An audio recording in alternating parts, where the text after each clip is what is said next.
Hare Nama, Hare Nama eva kevalam, Kalo nasteva, nasteva, nasteva gatiranyata.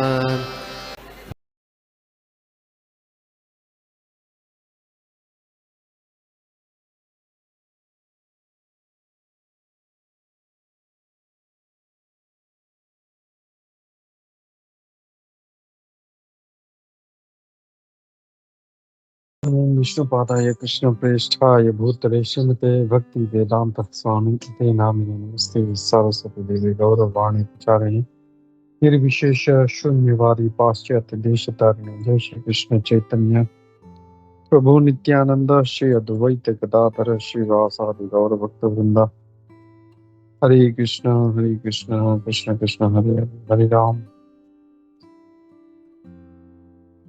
नाना शास्त्र विचारणे कनिपुनो षड धर्म संस्थापक लोकानां हितकारिणो त्रिगुण श्री राधा कृष्ण पदारविंद भजनांदो वंदे रूप सनातन रघुवीर श्री जीव गोपाल सर्वस्य चाहं हृदि सन्निविष्टो मत्तः स्मृतिर्ज्ञानम् अपोहनं च वेदिष्ट सर्वैरहमेव वेदो वेदांत वेद चाहम। हरे कृष्णा। तो हम लोग देख रहे हैं भक्ति रसामृत सिंधु नेटवर्क भूषण का अध्याय नंबर 14, जिसका नाम है डिवोशनल क्वालिफिकेशंस, भक्ति की योग्यताएं। हमने कुछ भाग पढ़ा था, हम लोग आगे तात्पर्य पढ़ते हैं। यहाँ पे कहा जा रहा है, ऐसे बहुत से भक्तों का उदाहरण है जिन्होंने अलग अलग भक्ति के अंग को पालन किया।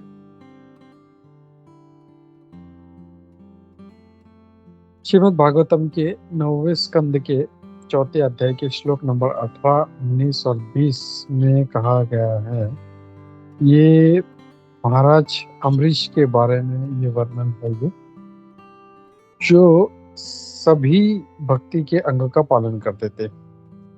इस श्लोक में श्रील सुखदेव गोस्वामी जी कहते हैं, अम्बरीश महाराज सबसे पहले अपना मन जो है भगवान पे केंद्रित करते हैं, उनके चरण कमलों पे, फिर अपनी वाचा को भगवान में लगाते हैं, उनके वर्णन करने में भगवान की लीलाओं का, अपने हाथों का भगवान का मंदिर का मार्जन करने में लगाते हैं, अपने कान को भगवान की लीलाओं का श्रवण करने में लगाते हैं, अपनी आंखों को भगवान के सुंदर विग्रह देखने में लगाते हैं, अपने शरीर को भक्तों के शरीर के संग में लगाते हैं। जब हम किसी का संग लेते हैं तो हम उनके साथ बैठते हैं, साथ में खाते हैं इत्यादि, और इस प्रकार हम जो है संग लेते हैं। महाराज अम्बरीश, उन्होंने इस प्रकार संग किया था शुद्ध भक्तों का, और उन्होंने बाकी किसी भी अभक्त को अपने शरीर का स्पर्श नहीं कराया था। उन्होंने अपनी नासिका को भगवान को अर्पित जो तुलसी है और फूल है उनको सूंघने में लगाया। उन्होंने अपनी जिह्वा को भगवान का कृष्ण प्रसाद का टेस्ट करने में लगाया, प्रसाद ग्रहण करने में लगाया। और खास करके जो वैष्णव है, भगवान के शुद्ध भक्त हैं, उनका उच्चिष्ट, उनका जूठा खाने में लगाया। महाराज अम्बरीश जो थे, भगवान कृष्ण को बहुत अच्छा प्रसाद अर्पण कर सकते थे, क्योंकि वो राजा थे, उनके लिए पैसे का कोई कमी नहीं था, और वो भगवान कृष्ण को सबसे रॉयल डिश, सबसे जो है ऐश्वर्यपूर्ण भोग वो अर्पण किया करते थे, और फिर वो उसको ग्रहण करते थे, इसलिए उनको कोई कमी नहीं थी।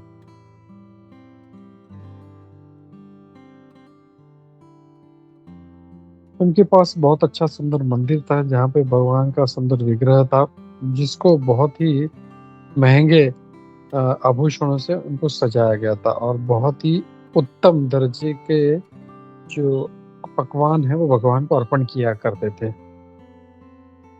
तो अ, सभी जो था, सभी जो चीजें पॉसिबल थी, वहाँ पे उपलब्ध थी, जिससे वो अपने आप कृष्ण भावना भावित रख सके। तो यहाँ पे उसका उद्देश्य ये है कि हमें ऐसे महान भक्तों के पद चिन्हों पे चलना चाहिए। तो क्या है, जैसे वो करते थे, अपने सारे इंद्रियों को भगवान की सेवा में लगाते थे। अगर हम लोग जो अलग अलग जो भक्ति के अंग है उसको पालन नहीं कर पा रहे हैं, तो हमें एटलीस्ट कम से कम एक का पालन करना चाहिए, जैसे जो पूर्वजाचार्य उन्होंने किया।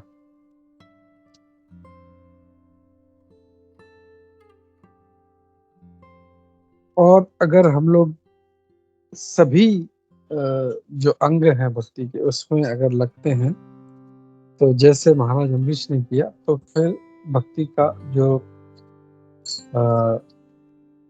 परफेक्शन सिद्धि है वो हमको निश्चित है। With the first complete engagement, अगर हम पहला जो एंगेजमेंट में हम लोग ऑटोमेटिकली भौतिक अशुद्धताओं से दूर हो जाते हैं हम लोग। फिर